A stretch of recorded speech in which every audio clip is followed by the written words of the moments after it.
안녕하세요. 시대에듀 사회통합 프로그램 중간평가 실전 모의고사 문제풀이 시간이 돌아왔습니다. 오늘은 제5회 실전 모의고사 어휘 문제를 같이 살펴보겠습니다. 자, 1번. 다음 괄호에 가장 알맞은 것을 고르시오. 자, 기다리고 기다리던 부모님이 괄호 내일 한국에 오신다. 부모님을 만날 생각을 하니 잠이 오지 않는다. 1번 드디어, 2번 도대체, 3번 저절로, 4번 차라리.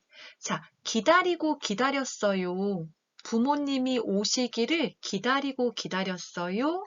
자, 오랜 기다림 끝에 그 결과로라는 뜻을 가지고 있는 1번의 드디어가 정답입니다. 드디어는 오랜 기다림 끝에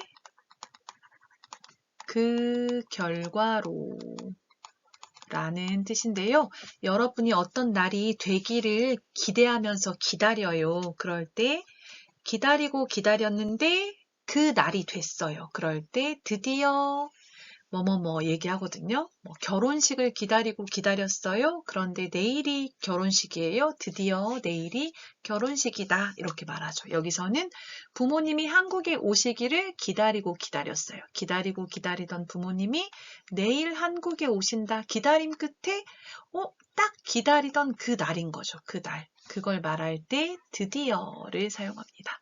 자, 도대체는 전혀하고 같은 뜻이에요. 전혀.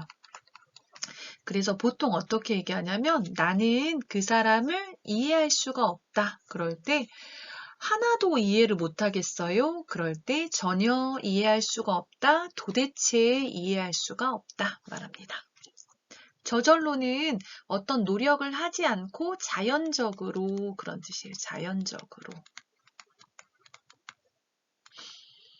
그래서 여러분 그 엘리베이터 기다리다 보면 엘리베이터가 도착해요. 그리고 문이 열려요. 저절로 엘리베이터 문이 열리다. 그런 얘기고요. 자, 4번 차라리는 어떤 것보다 다른 것이 더 낫다. 그럴 때 사용합니다. 어떤 것보다 다른 것이 더 낫다. 그래서 그 사람과 출장을 가느니 차라리 혼자 가는 게 낫겠다.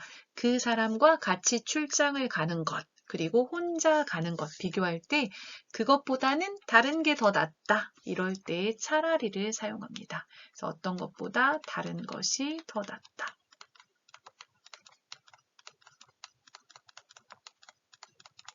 자, 그래서 여기는 기다리고 기다리던 부모님이 내일 한국에 오셔요. 드디어 내일 한국에 오신다. 1번이 정답이 되겠습니다. 자, 2번. 나는 한국에서 근무 환경이 좋고 오래 일할 수 있는 어떤 회사에 들어가고 싶다. 자, 여기서 명사, 명사 형태로 쓰면 되겠네요. 자, 1번 계획적, 2번 활동적, 3번 안정적, 4번 긍정적. 자, 여기서 보면 근무 환경이 좋고 오래 일할 수 있는 어떤 회사, 오래 일할 수 있어요. 자, 어떤 회사에 취업을 해서 그 회사에서 내가 만 60세까지 계속 일할 수 있어요. 그런 경우에 뭐라고 하냐면 안정적이다 이렇게 얘기합니다. 그래서 어떤 것이 바뀌거나 흔들리지 않는 상태를 계속 유지해요. 같은 상태를 계속 유지해요. 다른 회사로 옮기지 않고 이 회사에서 계속 일할 수 있어요. 어떻다? 안정적이다. 자, 안정적이 명사라서 회사, 명사, 안정적이다, 명사, 어떤 회사, 안정적이다, 인, 명사, 명사인, 명사 이렇게 사용하면 되겠습니다. 그래서 나는 한국에서 근무 환경이 좋고 일하는 환경이 좋고 오래 일할 수 있는 안정적인 회사에 들어가고 싶다. 답은 3번이 되겠습니다. 자, 계획적은 계획을 세워서 어떤 것을 하는 거죠. 구체적인 절차나 방법을 미리 생각해서 하는 것, 계획적. 활동적은 몸을 활발하게 움직이는 것을 말해요. 그래서 어떤 일을 말할 때 막 움직이면서 하는 일은 활동적이다 말하죠. 긍정적은 항상 좋게 생각해요. 옳게 생각해요. 긍정적 얘기하죠. 여기서는 3번의 안정적이 정답이 되겠습니다. 자, 3번 다문화센터에서 다문화 가정을 위해 함께 일할 자원봉사자를 괄호 1번 열립니다. 2번 알립니다. 3번 초대합니다. 4번 모집합니다. 자, 자원봉사를 할 사람을 모으다 그런 얘기죠. 자원봉사 할 사람을 모으다. 자원봉사 할 사람을 뽑다 그런 얘기죠. 모으다, 뽑다. 어떤 게 좋을까요? 4번에 모집합니다가 정답이 되겠습니다. 자, 모집합니다는 널리 구하여 모으다 라는 뜻이 있습니다. 모으다, 뽑다 이런 의미가 있고요. 자, 열립니다는 보통 열리다가 회의나 모임이 시작되다 이런 의미이기 때문에 뭐 회의가 열립니다. 또는 뭐 어떤 지역에서 축제가 열립니다. 이렇게 말할 수가 있겠고요. 알립니다는 어떤 소식을 알려줘요. 그쵸? 그래서 어떤 소식을 알립니다. 뭐 예를 들어서 우리 아파트에서 몇 월 며칠에 물이 나오지 않아요. 단수가 됩니다 하면 그 소식을 알려줘요. 알립니다. 자, 초대하다는 어떤 모임에 오세요, 참석하세요 요청하는 거죠. 그래서 뭐 생일 파티에 초대합니다. 그래서 어떤 모임에 초대합니다. 이렇게 말하죠. 생일 파티에 모임에 초대합니다. 그래서 여기서 답은 함께 일할 자원봉사자를 모집합니다. 또 쓸 수 있는 게 모십니다. 뭐 이런 표현도 사용하는 것 같아요. 모십니다. 모집합니다. 답은 3번에 4번이 되겠습니다. 자, 4번 다음 중 괄호에 들어갈 알맞은 말은 저는 피로가 괄호 조용한 음악을 들으면서 산책을 하거나 매운 음식을 먹어요. 그러면 기분이 괜찮아져요. 1번 받으면, 2번 쌓이면, 3번 좋으면, 4번 풀리면. 자, 여기서는 피로가 으면 조용한 음악을 들으면서 산책을 하거나 매운 음식을 먹어요. 그러면 기분이 괜찮아져요? 기분이 괜찮아져요는 뭔가 피로가 없어져요. 피곤한 게 없어져요. 이런 얘기죠. 자, 그럼 무엇을 하면 조용한 음악을 듣고 산책해요? 매운 음식을 먹어요? 그리고 피로가 없어지게, 피로가 풀리게 만들어요?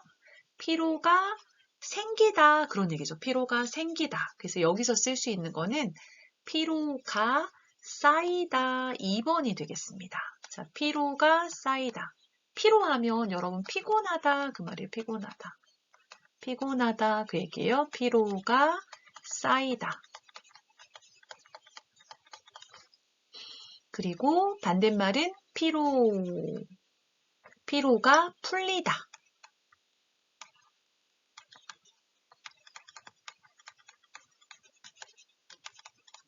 자, 가가 왔기 때문에 피로가 쌓이다 써야 되겠습니다. 자, 피로가 쌓여요. 피로가 많이 생겨요. 그러면 어떻게 풀어요? 조용한 음악을 들으면서 산책을 하거나 매운 음식을 먹어요. 그러면 기분이 괜찮아져요. 피로가 풀려요. 그런 얘기죠. 자, 받다 같은 경우는 안 되는 게요. 보통 스트레스로 얘기하는데요. 자, 스트레스 받다. 스트레스 쌓이다. 자, 이런 표현을 쓰는데요. 스트레스를 받다. 스트레스가 쌓이다. 그래서 보시면 자, 스트레스를 받다. 스트레스가 쌓이다 말하고요. 반대로 스트레스를 풀다.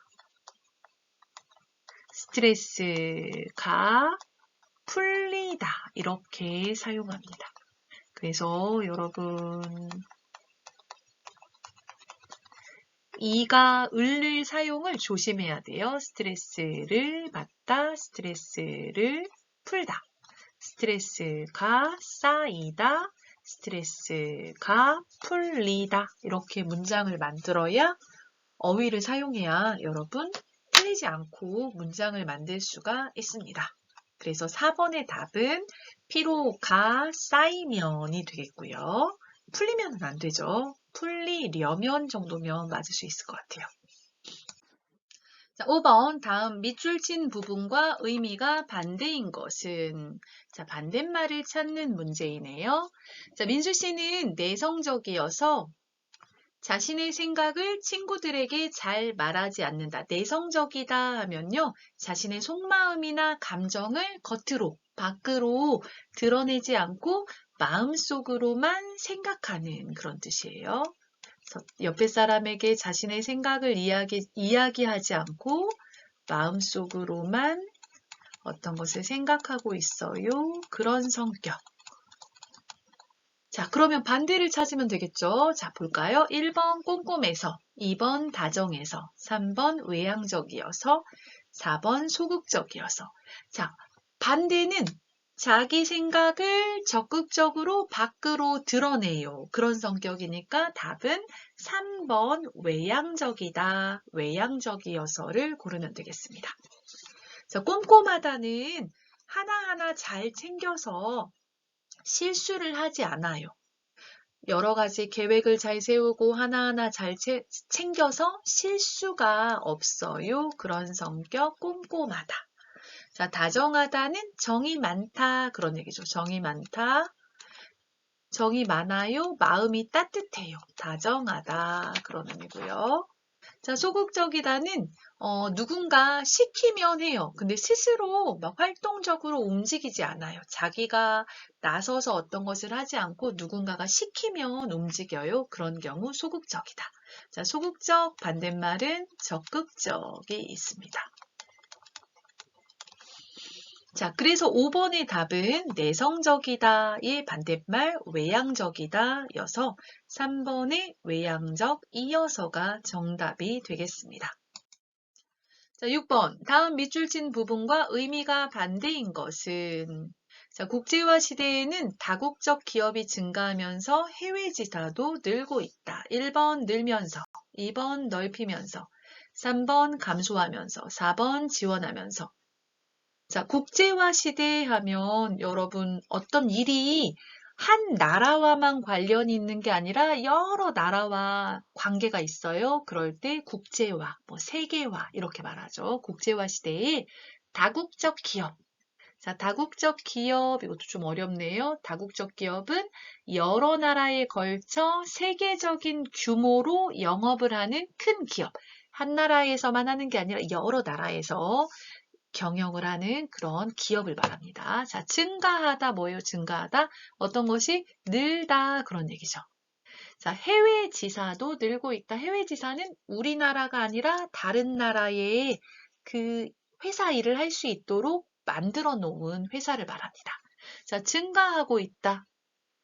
반대말을 찾아야죠. 반대말. 그러니까 답은 3번 감소하면서가 되겠습니다. 감소하다, 줄어들다. 자, 늘다는 비슷한 말이죠. 늘다. 증가하다, 늘다, 비슷한 말. 넓히다도 어떤 것이 커지다, 넓어지다 이런 얘기니까 맞지 않고요. 지원하다는 도와주다 그런 의미죠. 그래서 6번의 답은 3번 감소하면서가 되겠습니다. 자, 오늘은 이렇게 5회 문제 중에서 어휘 문제 1번에서 6번까지 살펴보았는데요. 여러분 중간평가 준비에 도움이 되었다면 좋아요와 구독 눌러주시고요. 저는 다음에 또 문법 문제 준비해서 여러분을 찾아뵙도록 하겠습니다. 감사합니다.